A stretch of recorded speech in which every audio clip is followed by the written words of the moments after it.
गेल्या 3 दिवसांपासून पुण्यात धुमसत असणाऱ्या फर्ग्युसन महाविद्यालयाच्या प्रकरणाला आता नवे वळण प्राप्त झाले आहे.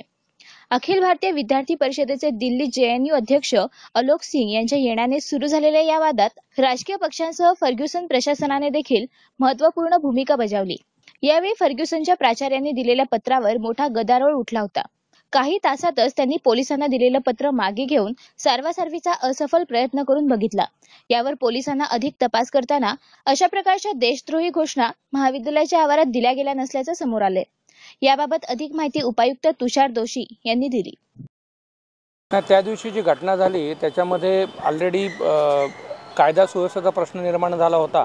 दोन ग्रुपमध्ये एकमेकांसमोर घोषणा देत होते म्हणून आमचे पोलीस इथे होते आणि या अनुषंगाने आम्ही जो रिपोर्ट सबमिट केलेला आहे वरिष्ठांना, त्यात ऑलरेडी ज्या प्रकारच्या घोषणा दिल्या गेल्या होत्या त्याचा सविस्तर रिपोर्ट असा दिलेला आहे आणि त्यात कुठलीही कॉन्ट्रोवर्शियल किंवा अँटी नॅशनल अशा प्रकारची घोषणा आम्हाला आढळलेली नाही.